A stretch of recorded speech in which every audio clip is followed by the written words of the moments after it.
কোনো কেউ বলে জামাতকে ইসলামী দল, আমি বলবো বোকার স্বর্গে তারা বসবাস করে। তারা নাকি ইসলামকে রাষ্ট্রীয় পর্যায়ে ক্ষমতায় নেবে না। আপনারা শুনেছেন তাদের যে হিন্দু প্রার্থী খুলনা 1 আসন দাকব, সাংবাদিকরা যখন প্রশ্ন করেছিল তখন সে পরিষ্কার বলেছে যে আপনারা জামাতকে ইসলামী দল বলেন কেন?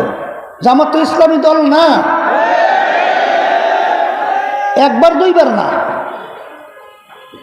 এরপর আপনারা দেখেছেন তাদের সঙ্গে যে পরে এসে তারা যুক্ত করলো এলডিপি অলি আহমদ সাহেব, তিনি কিন্তু চিটাগাঙে বলেছেন, জামাতের আমির পরিষ্কারভাবে বলেছেন যে তারা শরিয়া অনুযায়ী দেশ পরিচালনা করবে না।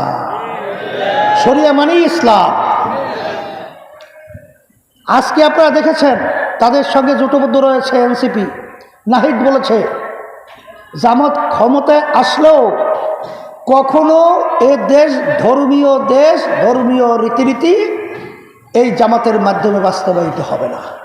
আমরা যখন দেখলাম যে ইসলামের নামে তারা যখন প্রচলিত নিয়মে দেশ পরিচালনা করবে, তখন ইসলামী আন্দোলন বাংলাদেশ ওই অবস্থায় কঠিন ঝুঁকি নিয়ে ইসলামকে রক্ষার জন্যে, ধোঁকাবাজদের থেকে বাঁচাবার জন্যে, এই দেশকে সুন্দর দেশ তৈরি করার জন্যে তখন আমরা এককভাবে স্লোগান নিয়ে নেমে গেলাম যে বাংলাদেশের ভিতরে রাষ্ট্রীয় পর্যায়ে হাত পাকা প্রতীক বিজয়ের মাধ্যমে দেশ হবে ইসলামী দেশ, শরিয়া অনুযায়ী দেশ চলবে। আমরা গতকালকে আমাদের ইশতেহার প্রকাশ করেছি, জামাতও করেছে, অন্য দলও করেছে। ইশতেহারের ভিতরে পরিষ্কারভাবে আমরা কি বলেছি? শরিয়াকে প্রাধান্য দিয়ে দেশ পরিচালনা করব। জামাত কি একবারও ইসলামের কথা বলছে? কোথায় আপনারা পাইছেন? দেখছেন কোথায়? এরপরে যদি কোনো কেউ বলে জামাতকে ইসলামী দল, আমি বলবো বোকার স্বর্গে তারা বসবাস করে। এই দেশ স্বাধীন করতে গিয়ে লক্ষ লক্ষ মানুষ জীবন দিয়েছিল, পঙ্গু হয়েছিল। দেশ স্বাধীনের মূলত আমাদের যে লক্ষ্য উদ্দেশ্য ছিল সাম্য, মানবিক মর্যাদা, ন্যায় বিচার প্রতিষ্ঠা।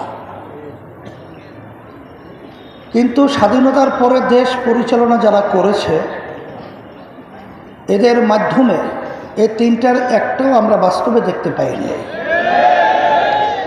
বরঞ্চ আমরা এদের পরিচালনায় পেয়েছি এই দেশটা একবার দুইবার নয়, 5 বারের মতো তামাম দুনিয়ার মধ্যে এদের পরিচালনায় এই দেশটা দুর্নীতির দিক থেকে, চোরের দিক থেকে ফার্স্ট হয়েছে।